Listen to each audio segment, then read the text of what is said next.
silakan Mari. Selamat malam, Shalom. Selamat malam, Bang Elia. Ya, malam, silakan Pak. Tanya apa Pak? Saya mau tanya tentang uh, misi utama Tuhan Yesus datang ke dunia itu. Dia datang, pertanyaan saya, Tuhan Yesus datang ke dunia itu untuk untuk menyampaikan sebuah agama ataupun menyampaikan sebuah keselamatan. Nah, itu Ya. saja. Tujuan Tuhan Yesus datang ke dunia ini Lukas 16 ayat 16 untuk menyatakan kerajaan Allah. Jadi dulu ketika manusia itu berdosa, maka mereka dikuasai oleh kuasa dosa dan upah dari dosa itu adalah maut. Maka orang yang berdosa dan seluruh dunia ini, dan ketika Allah berkata aruraha adama, terkutuklah tanah. Jadi seluruh bumi ini, seluruh isinya dan manusia itu menjadi terkutuk karena dosa, dan upah dosa itu di dalam Roma 6 ayat 23 adalah maut. Maka semua yang berdosa itu sudah terjual di bawah kuasa maut. Nah, di dalam Lukas 16 ayat 16, Tuhan Yesus datang ke dunia ini adalah untuk memulihkan kerajaan itu dan membawa kerajaan Allah. Jadi dunia yang gelap ini didatangi oleh terang yang keluar dari terang, yaitu Yesus Kristus yang adalah terangnya Sang Bapa. Dengan demikian ia membawa kerajaannya ke dunia ini. Nah, untuk membawa kerajaannya ke dunia ini, artinya Tuhan Yesus harus mengalahkan kuasa kegelapan untuk menegakkan kerajaannya yang terang itu.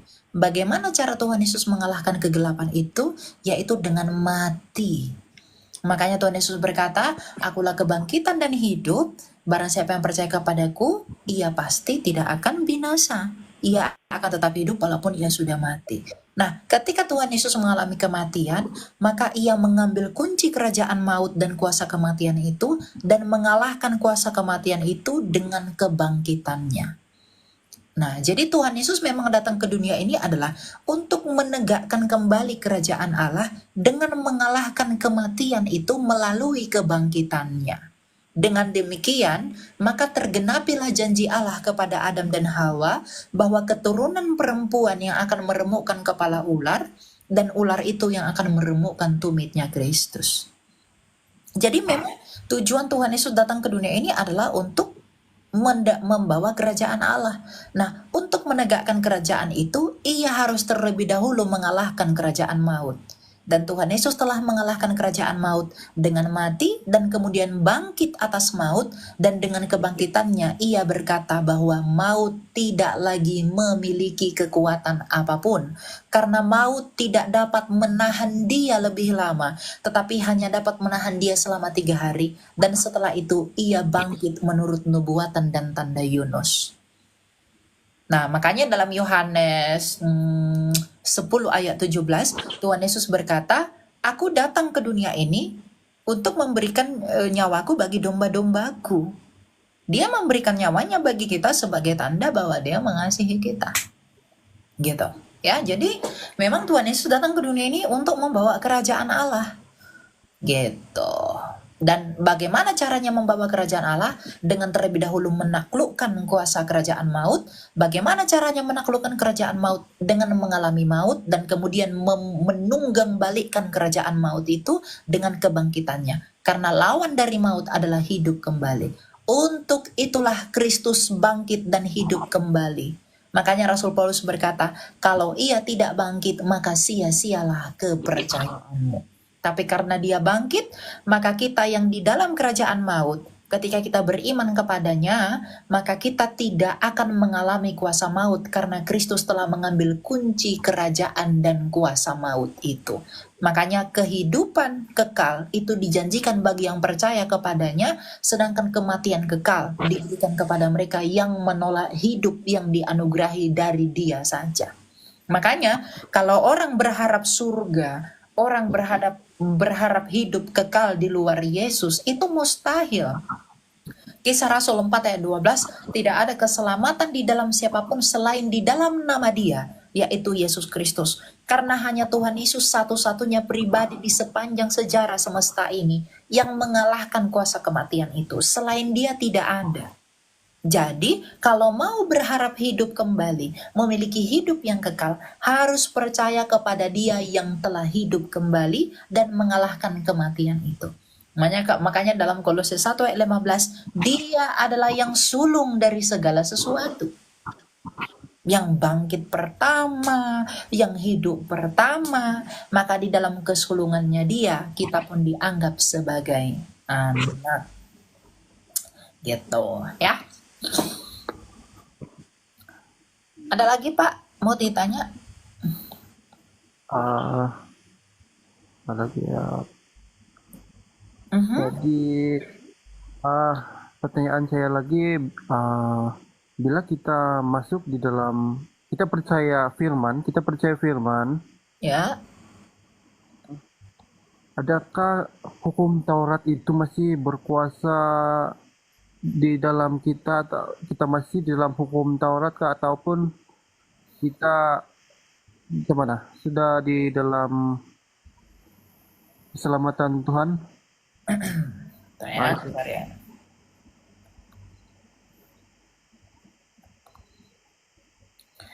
Nah, ketika kita percaya kepada Tuhan Yesus di zaman kasih karunia, apakah kita itu masih terikat ke dalam hukum Taurat? Tidak. Karena hukum Taurat itu apa? Galatia 3 ayat 24-25 dikatakan begini. Jadi, hukum Taurat adalah penuntun bagi kita sampai Kristus datang, supaya kita dibenarkan karena iman. Sekarang iman itu telah datang, karena itu kita tidak berada lagi di bawah pengawasan penuntun. Nah, jadi kalau Bapak bertanya, apakah kita sekarang masih terikat di dalam hukum Taurat? Tentu saja tidak. Karena Taurat adalah penuntun bagi kita sampai Kristus datang, supaya kita dibenarkan karena iman. Sekarang iman itu telah datang.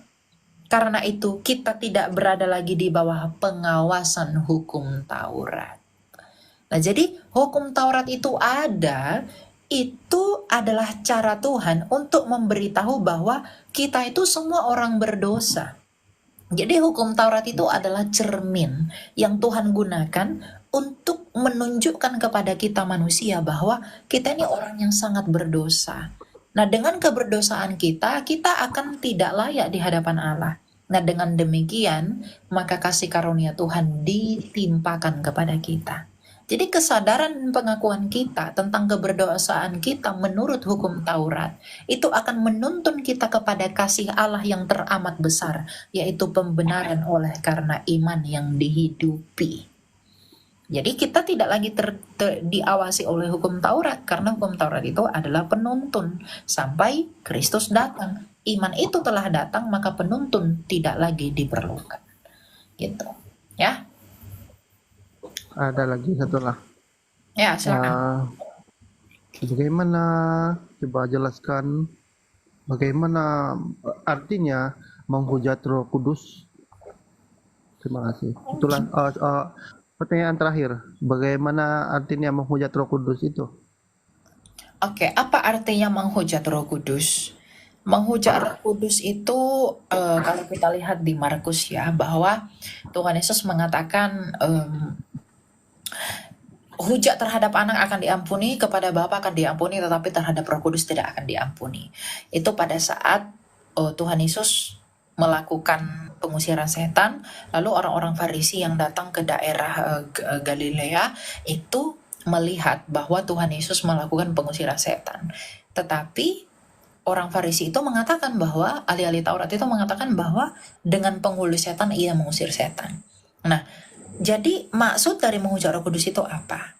Menghujat Roh Kudus itu adalah menolak untuk percaya kepada Tuhan Yesus. Karena orang ahli-ahli Taurat itu sudah melihat bahwa Yesus itu melakukan mujizat di depan matanya. Dan Roh Kudus menerangi hati orang Farisi dengan mengatakan bahwa Yesus itulah Mesias yang sesungguhnya. Tetapi suara Roh Kudus yang di dalam hati orang Farisi itu ditolak mereka dengan mengatakan, dengan penghulu setan ia mengusir setan. Jadi, menghujat Roh Kudus itu adalah menolak untuk percaya kepada kesaksian Roh Kudus, yaitu menuntun kepada Kristus.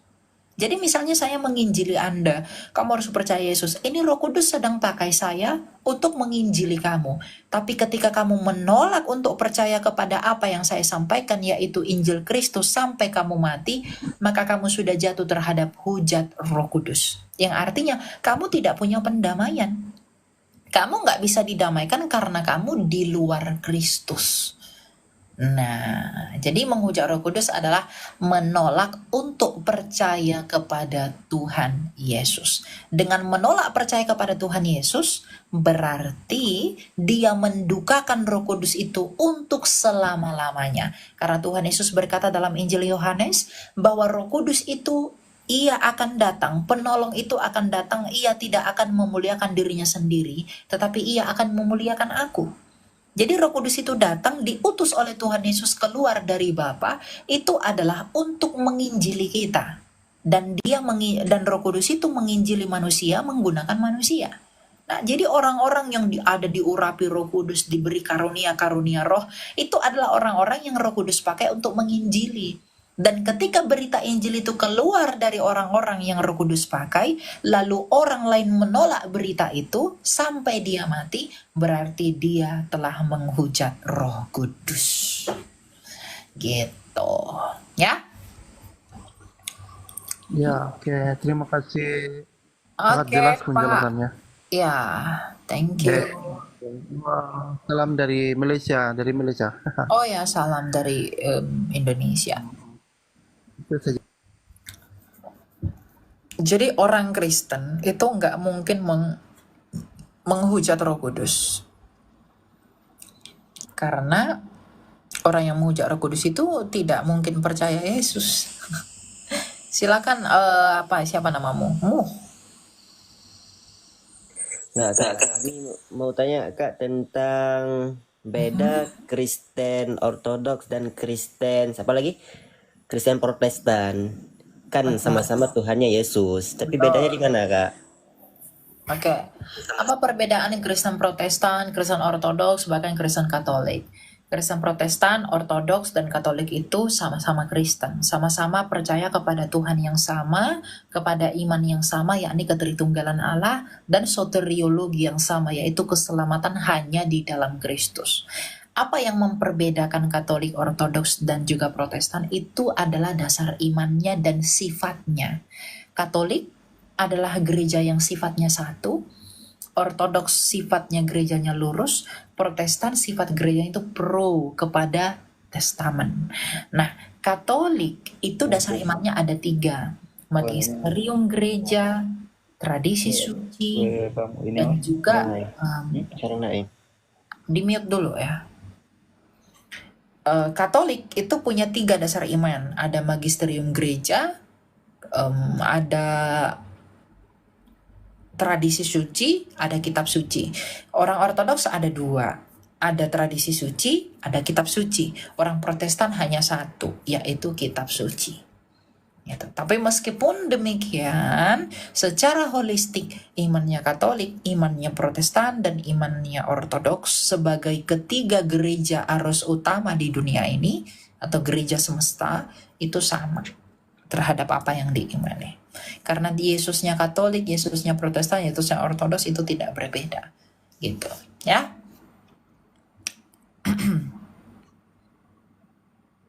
Gitu ya, Pak. Ya, saya ngomong kok ngomong di situ. Kalau sopanmu.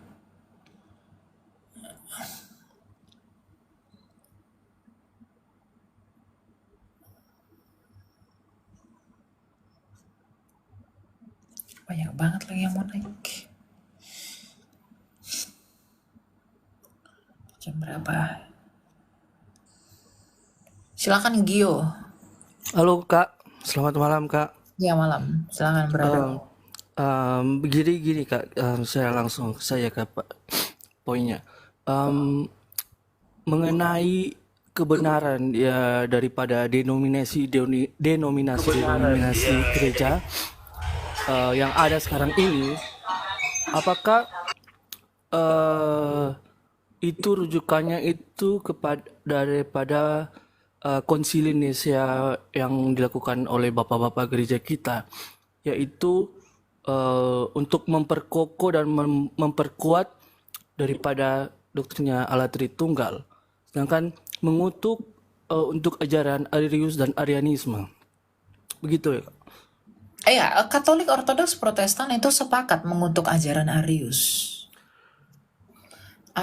Makanya Konsili Nicea Konstantinopel tahun 325 itu kan mengusir bidat Arius oleh Bapak Gereja Athanasius. Mereka mengalahkan bidat Arius dan mengusir mereka ke daerah Arab.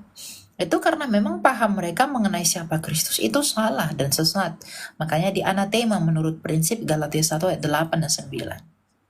Gitu. Jadi Oke. di luar pemahaman itu ya nggak bisa dikatakan gereja yang benar.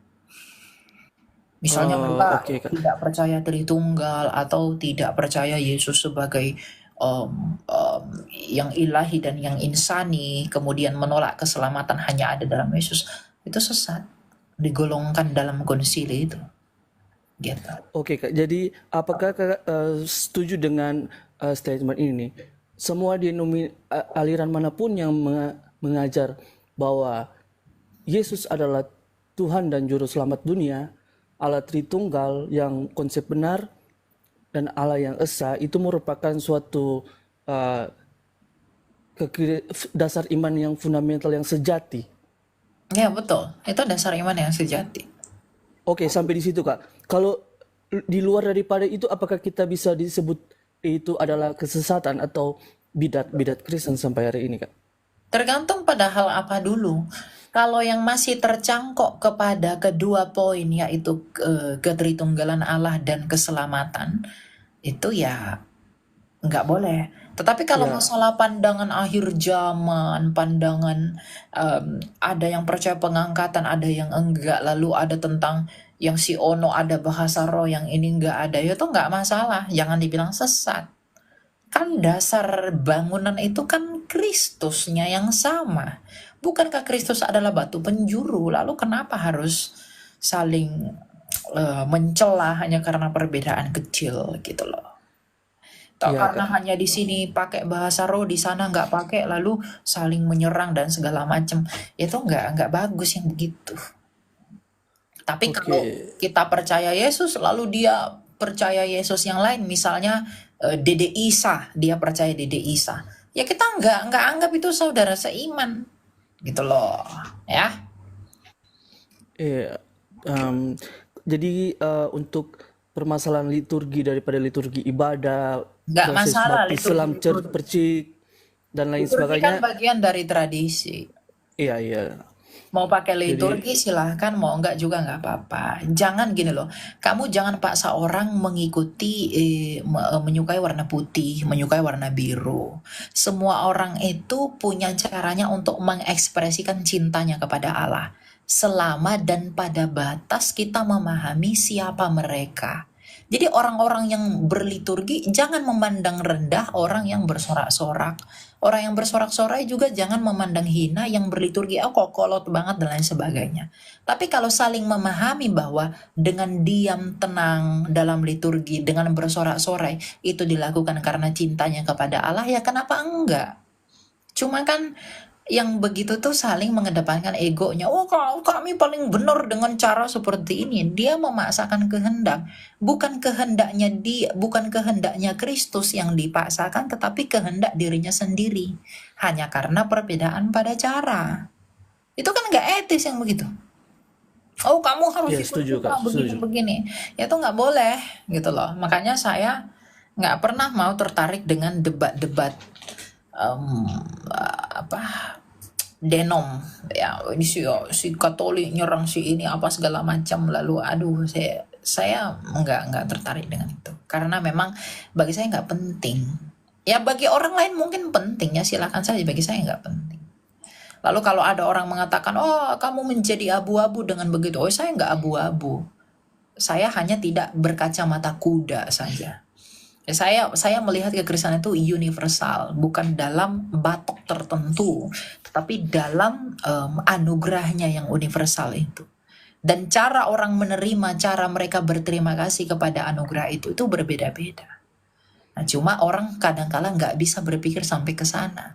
Dia memaksakan kehendak, dia merasa bahwa dia sudah punya power, dia merasa bahwa dia sudah di dalam kepenuhan righteousness, lalu dia memandang rendah yang lain. Dan percayalah ketika ada orang yang seperti itu adalah orang-orang yang akan direndahkan. Karena orang yang meninggikan dirinya oleh karena dirinya sendiri, tetapi tanpa melihat iman sebesar biji sesawi di dalam saudaranya, ia akan direndahkan. Nah, itu yang saya nggak mau. Gitu. Iya. Ya? Tapi ada lagi. Jadi dari karena kita sudah memang sepemikiran dan itu, apakah diperlukan untuk kita melakukan lagi konsili untuk karena melihat sekarang ini memang bidat-bidat kita yang sekarang ini untuk di wilayah ya kalau saya di Sulut Manado itu sudah ada tempat ibadahnya seperti Saksi Yehova dan lain-lain, Mormon. Nah, itu mereka sudah ada dan berkeliaran di mana-mana.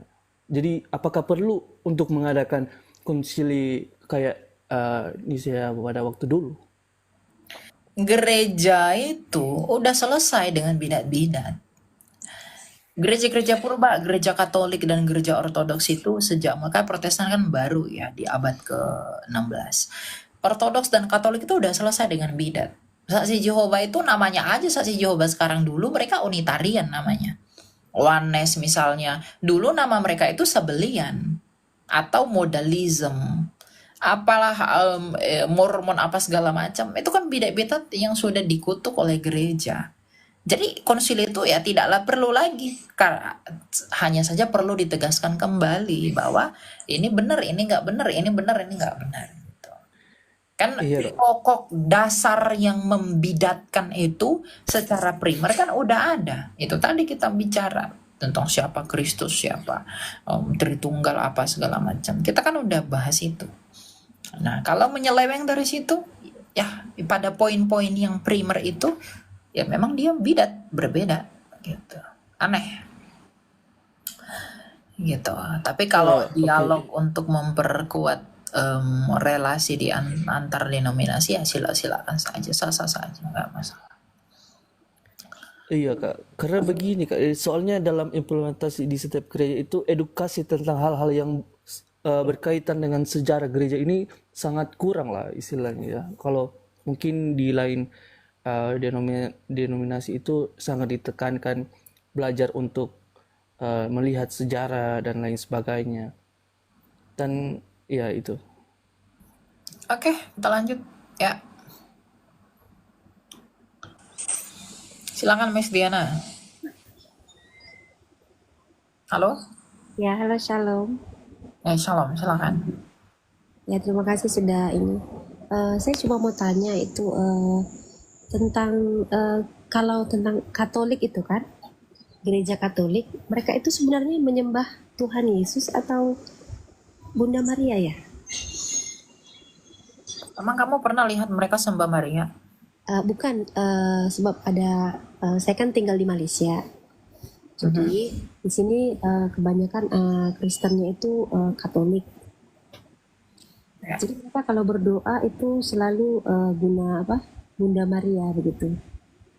Ada di gerejanya itu ada patung Tuhan Yesus, ada juga patung Marianya gitu. Jadi saya mau tanya itu sebenarnya untuk pengetahuan saya saja lah. Itu mereka sebenarnya menyembah Tuhan Yesus atau Bunda Maria? Sebab mereka berdoa ada juga Bunda Maria mereka sebut, ada juga Tuhan Yesus mereka sebut begitu. Maksudnya mereka itu sebenarnya menomorsatukan Tuhan Yesusnya atau Bunda Marianya seperti itu. Terima kasih. Ya, orang Katolik tuh nggak ada sembah Maria. Mereka itu menyebutnya sebagai devosi atau berdoa bersama, bukan berdoa kepada. Jadi mereka itu mengajak para kudus di surga untuk berdoa bersama-sama mereka. Jadi status Bunda Maria itu dalam iman Katolik itu berada pada level hyperdulia, bukan pada level latria. Jadi latria itu penyembahan itu hanya kepada ketritunggalan Allah, Allah Tritunggal, hanya kepada Sang Bapa dan Anak dan Roh Kudus. Gak ada Bunda Maria di situ. Tapi Bunda Maria ditempatkan pada level hyperdulia. dia dihormati dan begitu diagungkan, tetapi tidak diagungkan sama levelnya dengan Allah Tritunggal. Tapi begitu dihormati, kenapa dihormati? Karena dia adalah tabut perjanjian yang baru yang mengandung Mesias, anak Allah yang hidup ketika berinkarnasi. Jadi, sama seperti kita mengajak ayah ibu kita doakanlah kami, maka kita juga mengajak yang sudah di surga yang adalah Bunda Maria itu untuk mendoakan kita kepada Allah Tritunggal. Gitu loh. Jadi ketika kita menyebut Bunda Maria, Bunda Allah doakanlah kami, artinya kita berdoa kepada Bunda Maria agar Bunda Maria juga turut membantu mendoakan kita dari atas sana. Itu maksudnya. Nah, itu disebut sebagai devosi. Berdevosi dalam iman orang Katolik. Ya, jadi bukan menyembah Maria. Dan siapa yang dinomorsatukan tentu hanya Allah Tritunggal. Cuma mereka mengekspresikan penghormatannya kepada Bunda Maria itu melalui hal-hal yang demikian. Dan bagi saya itu tidak salah. Dan kita perlu, kalau orang tua saja kita harus hormati, lalu kenapa Bundanya Kristus kita tidak hormati? Gitu. Ya? Oke. Satu lagi nih saya mau tanya. Kalau di luar negeri kan ada Roma Katolik ya. Roma Katolik, Katolik Roma ya, lalu. Katolik Roma. Itu macam ini. Saya punya sepupu ada di Jakarta. Jadi dia hari itu mau kawin, mau menikah. Jadi waktu dia mau menikah, mereka ada di apa? Istilahnya harus mendaftarkan dulu pernikahan mereka itu ke Aporus yang di Katolik Roma itu ya gitu. Itu maksudnya seperti apa gitu ya? Kayak daftar keanggotaan dulu begitu. Apa memang begitu ya Katolik Roma? Ya mereka memang terpusat sekali. Jadi laporan-laporan itu dilapor ke Vatikan. Seperti baru-baru ini pengangkatan kardinal itu diumumkan oleh Paus. Jadi mereka itu memang itu bagian dari manajemen lah bisa dikatakan ya, struktur gereja mereka. Gitu. Jadi mereka punya pencatatan, punya penulisan untuk hal-hal yang penting untuk diarsip, untuk disimpan. Gitu. Oh, tapi itu mencakup seluruh dunia lah ya, walaupun Ya, tidak. itu terpusat. Roma Katolik itu bukan pusatnya di Roma, dipimpin oleh Sri Paus. Jadi mereka berpusatnya di Roma. Jadi semua hal-hal apa yang berkaitan dengan doktrin dan dogma gereja, doktrin itu kan aplikasinya, itu pasti berpusat ke Roma. Oh, oke. Satu lagi nih saya mau tanya, sebab saya selalu confused kan tentang paus. Kenapa kalau di luar negeri itu orang sangat mengagung-agungkan paus itu ya? Sebab kan Tuhan itu kan Allah yang cemburu kan, dia kan tidak mau di.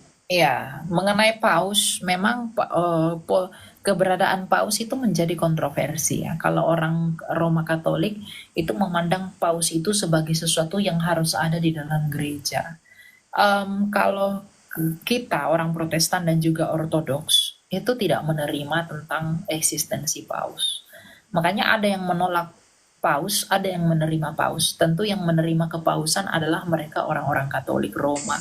Tapi yang menolak kepausan adalah mereka dari Ortodoks dan juga kita yang Protestan. Tapi terlepas dari itu, kan kita perlu melihat begini. Sejauh mana orang-orang Katolik mengekspresikan penghormatan mereka kepada paus. Kalau mereka pun katakan bahwa paus itu harus dihormati karena mereka penerusnya rasul-rasul, ya kalau diberikan penghormatan pada sebatas dia adalah penerusnya rasul, ya nggak apa-apa. Tapi kalau untuk kemudian disembah dan lain sebagainya, yang tentu saja saya tidak tahu, ya itu nggak bisa. Karena bagaimanapun, pribadi yang harus diagungkan itu hanyalah Allah Tritunggal. Jadi saya nggak mau skeptik, tapi saya harus katakan sebagai orang Protestan saya tidak menerima sistem kepausan gitu. Tapi saya menghormati hal itu sebagai salah satu unsur yang ada di dalam kekatolikan Roma begitu. Jadi ya silakan saja, sah-sah saja, nggak masalah bagi saya. Oh, oke. Jadi kalau paus itu dia setaraf dengan nabi atau rasul ya? Penerusnya para rasul. Oh, penerusnya para rasul. Oke. Satu lagi boleh ya? Mau tanya ini. Mau nanya tentang ini adat. Kalau macam saya kan karismatik ya. Saya kan karismatik. ada gereja yang karismatik kayak GKI gitu lah, maksudnya gereja karismatik lah yang tidak mengatakan adat, itu bagaimana ya? Ya, adatnya adat apa dulu? Kalau semua adat dilarang ya itu nggak bisa. Karena Tuhan Yesus pun melakukan adat ketika dia menghadiri perjamuan kawin di Kana. Di perjamuan kawin di Kana itu kan apa ya? Itu kan yang menikah itu kan salah satu muridnya Tuhan Yesus. Nah, jadi ketika dia menghadiri perjamuan kawin di Kana, dia itu mengikuti pesta adat. Jadi kita tuh boleh beradat. Seperti saya misalnya nih, saya punya batu-batu di sini. Ya, batu-batu saya bagus-bagus sekali. Ya. Ini nggak ada di Alkitab, nggak ada dilarang, nggak ada dianjurkan, tapi nggak apa-apa. Saya pakai ini. Orang mau pakai ulus, mau pakai koteka, mau pakai ada daya apa segala macam, silakan saja mau itu dipakai. Itu nggak masalah, tak? Tetapi kalau adatnya itu menggiring kita kepada penyembahan berhala, ya nggak boleh. Ini batu-batu ini mungkin ada orang, wah si Elia tuh berhala. Ini nggak berhala, ini batu-batu mahal ini untuk ada fungsinya, bukan berhala.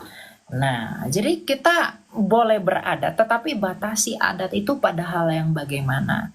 Kalau memang ada adat istiadat tertentu yang memang membuat kita menyembah roh-roh leluhur lah apa segala macam, itu nggak boleh. Tetapi kalau untuk hal-hal yang tidak melanggar kebenaran firman Tuhan, silakan saja lakukan adat istiadat. Karena adat istiadat itu adalah mandat penginjilan. Kenapa saya katakan begitu?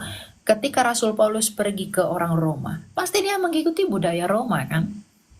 Ketika dia pergi menginjili orang-orang Athena di hadapan Areopagus, pasti dia menggunakan budaya orang Yunani dan cara orang Buddha. Jadi dia berkontekstual. No mensen tak datang ke tanah Batak. Kalau dia tidak mengikuti budaya Batak, kalau dia tidak mengikuti bagaimana orang Batak hidup, nggak mungkin tanah Batak jadi Kristen. Ketika Tuhan Yesus datang ke tengah-tengah bangsa Yahudi sebagai firman yang lahir, firman Allah yang menjadi manusia, ketika dia berada di tengah-tengah keyahudian, kalau dia menggunakan budaya orang Indonesia di sana, pasti Tuhan Yesus akan ditolak di sana.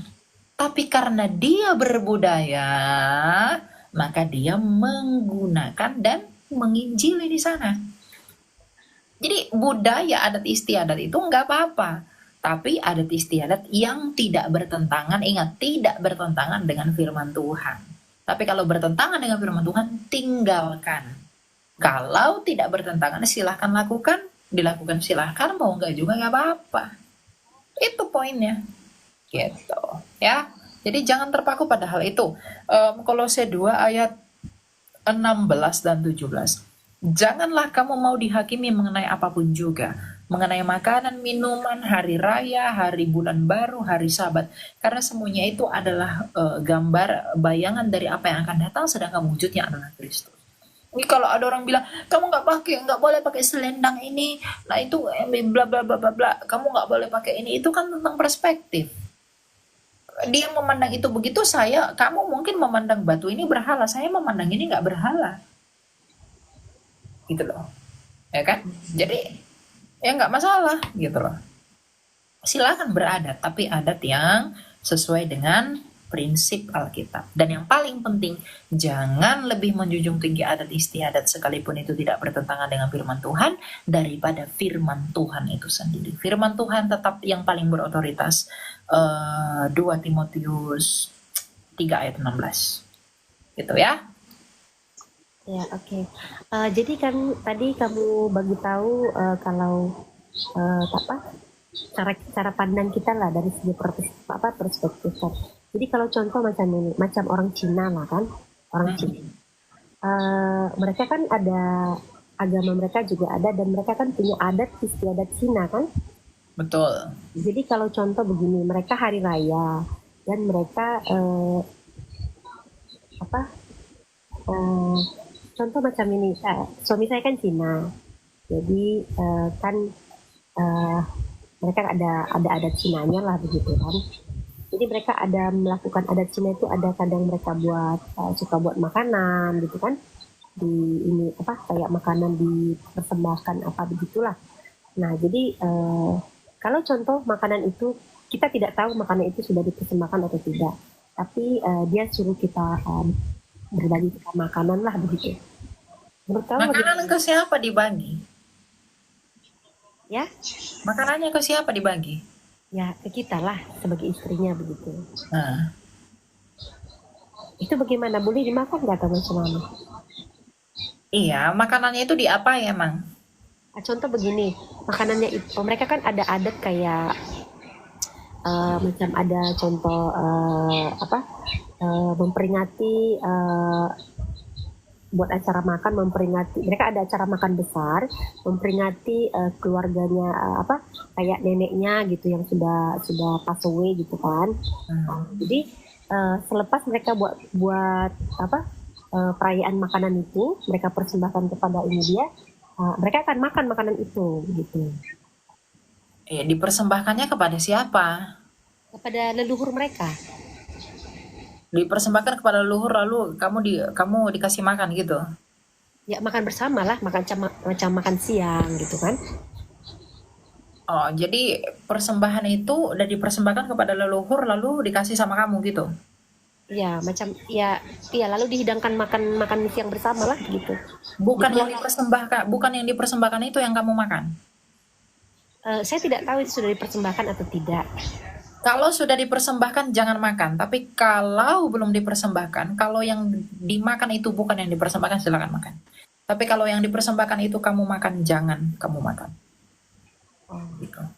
Ya, itu menjadi batu sandungan nantinya. Memang itu nggak ada artinya, karena kuasa Kristus itu melebihi segala sesuatu. Tapi itu akan menjadi batu sandungan. Nanti orang lihat, wah kamu makan itu, kamu punya berhala. Jangan dimakan. Kalau itu sudah dipersembahkan kepada berhala, tapi kamu dikasih, kamu jangan makan. Tapi kalau ada yang disembahkan ke roh-rohnya itu atau siapalah, itu kan budaya ya. Tapi kemudian diberikan kepada kamu yang lain, ya silakan saja makan, nggak apa-apa.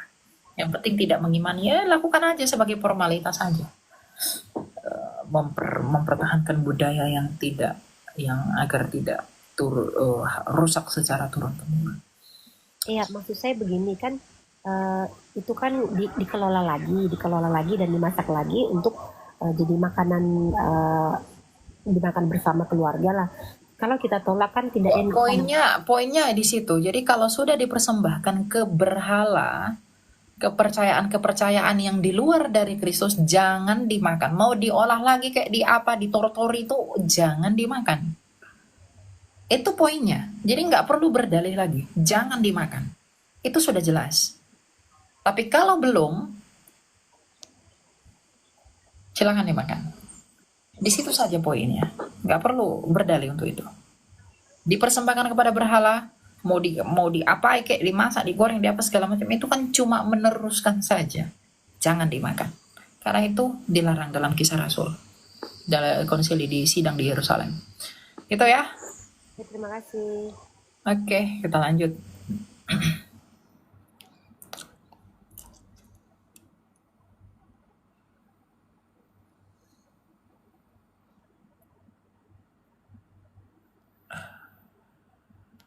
Siapa lagi nih?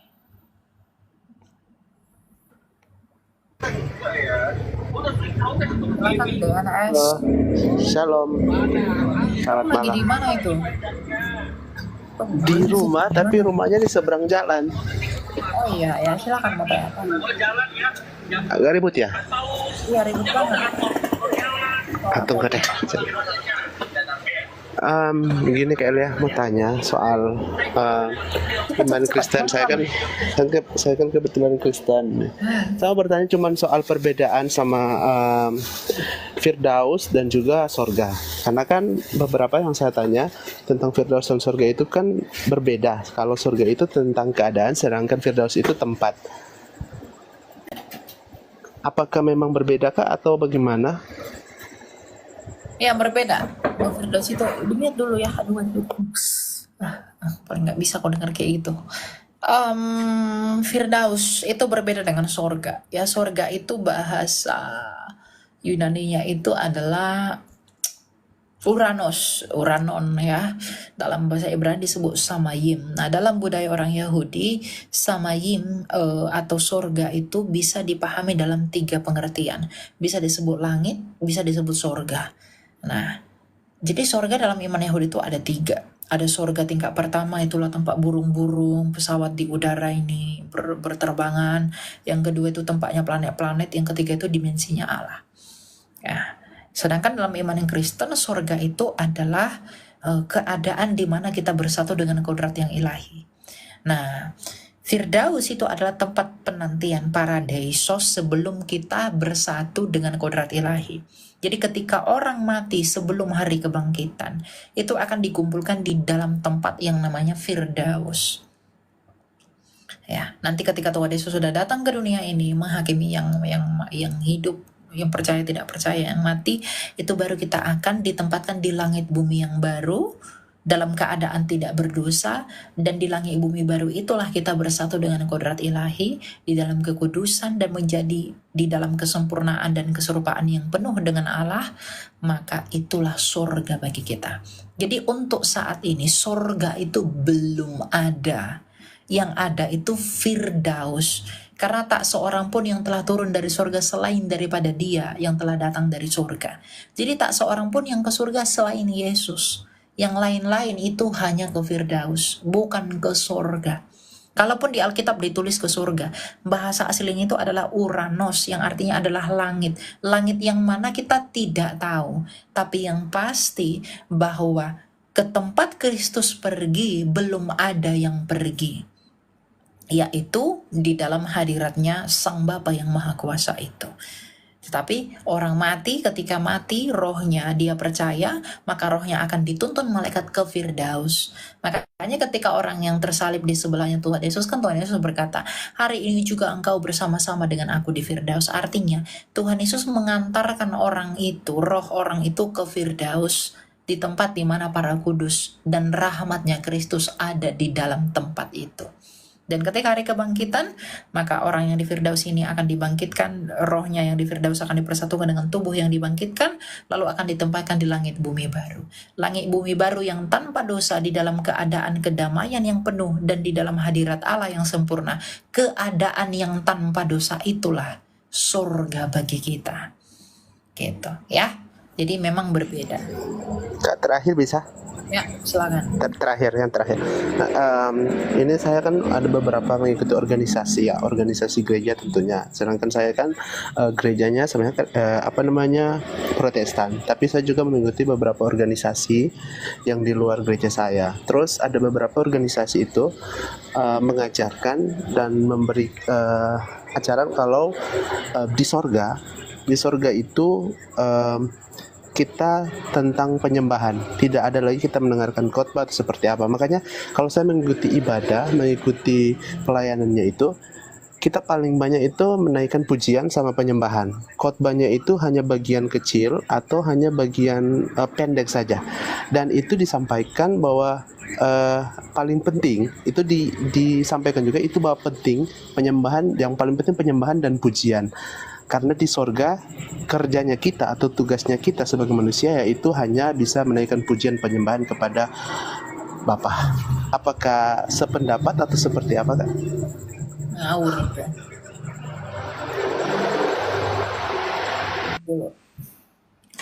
Pujian penyembahan di bumi diperbanyak, karena di sorga pujian penyembahan yang paling banyak. Ini tahu dari mana pujian penyembahan di sorga paling banyak? Itu yang pertama. Yang kedua, itu kan di sorga, bukan di bumi. Yang di bumi itu bukan pujian penyembahan yang diperbanyak, tapi buah-buah hidup yang diperbanyak. Karena itu yang akan menentukan upah yang akan kita terima di dalam surga sana nanti kelak.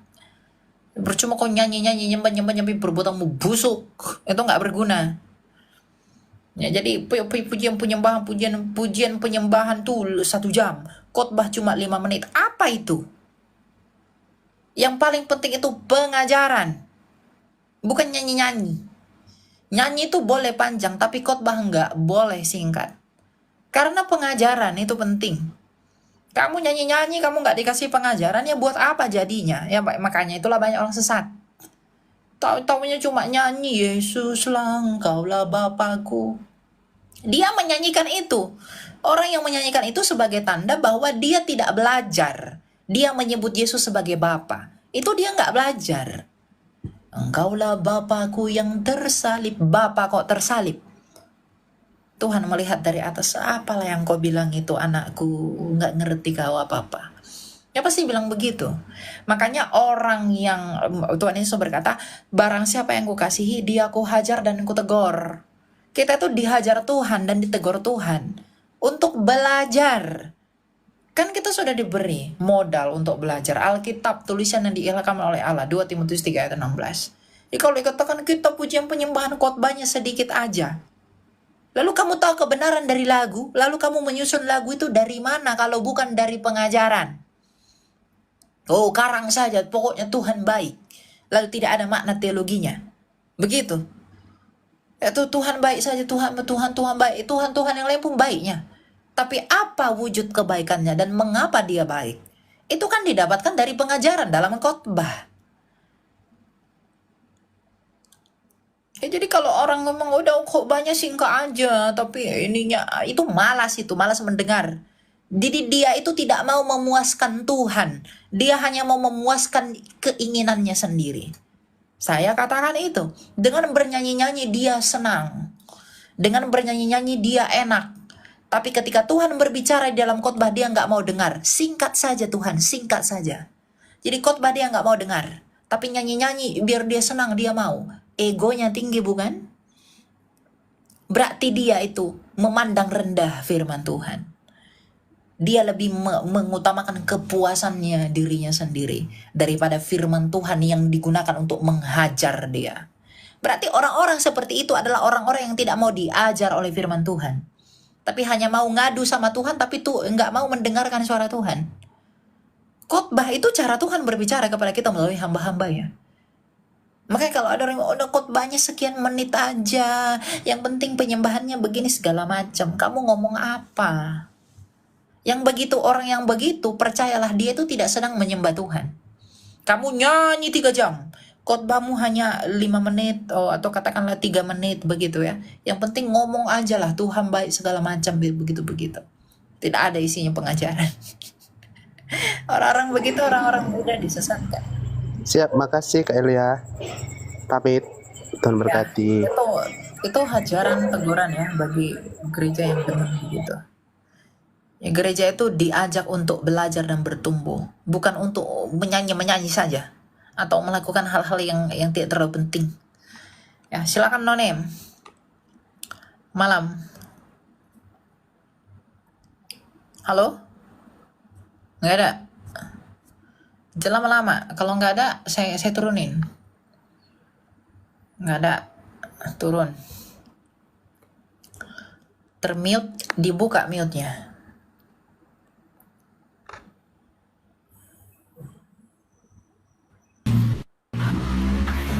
Silakan Marianus. Halo Marianus. Ya, halo, selamat. Lama.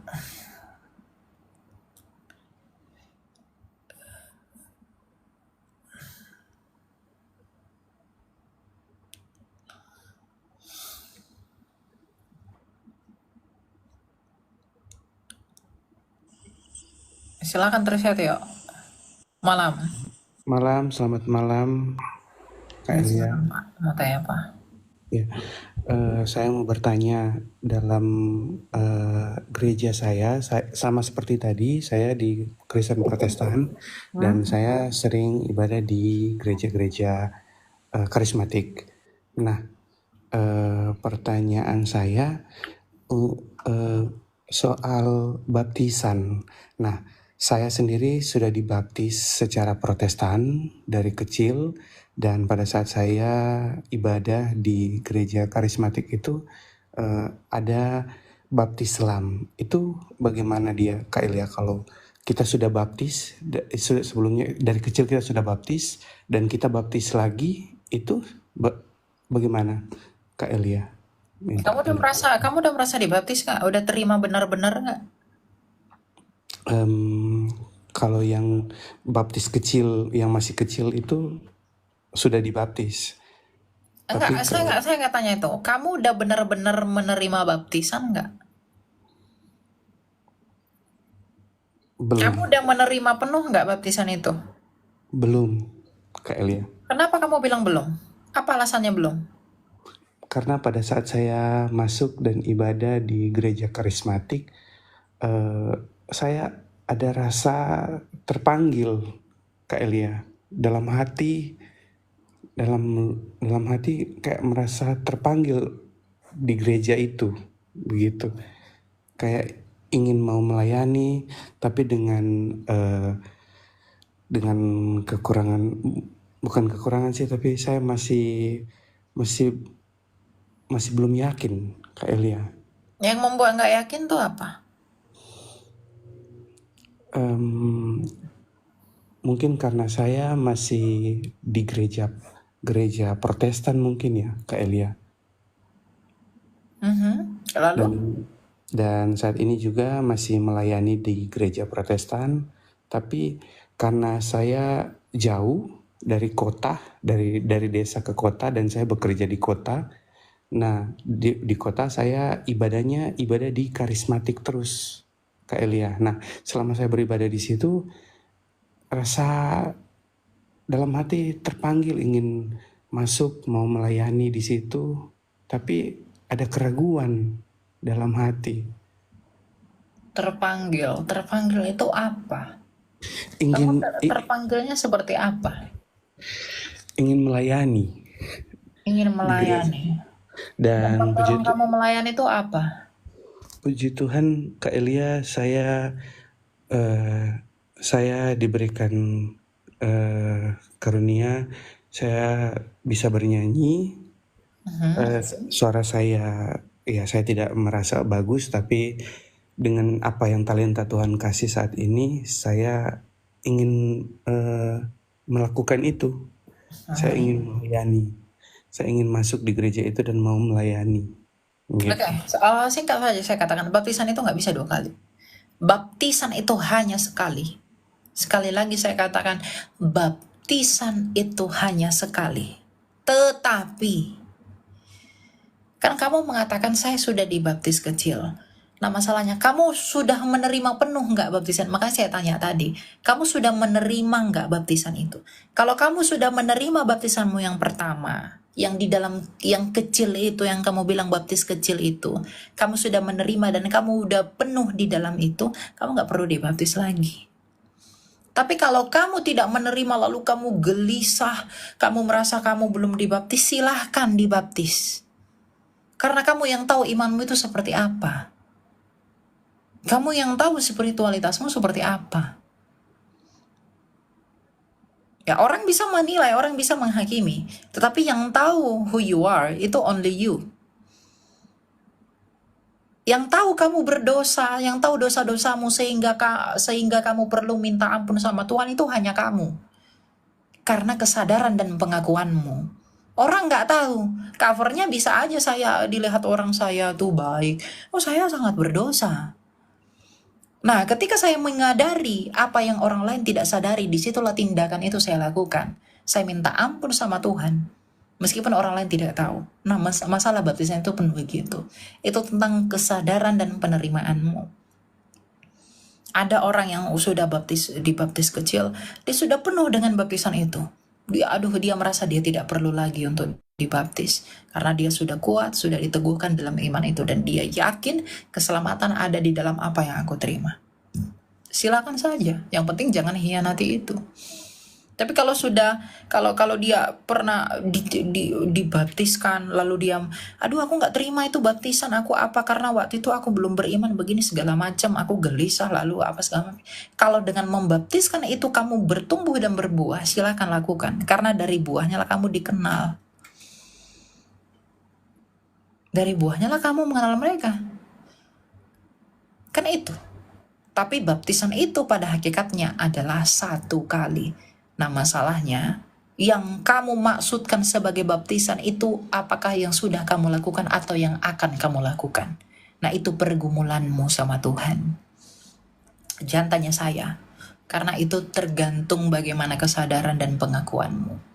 Dan ingat, jangan mudah terpengaruh dengan apapun. Jangan mudah terpengaruh. Kamu harus berhikmat, bijaksana. Ya, kalau kamu tahu itu akan mendatangkan buah-buah yang baik dalam hidupmu, silahkan. Tapi kalau kamu tahu itu hanya sebagai cover saja dalam segala sesuatu, jangan lakukan. Hanya itu saja. Gitu ya. Baik, terima kasih Kak Elia. Oke, ya.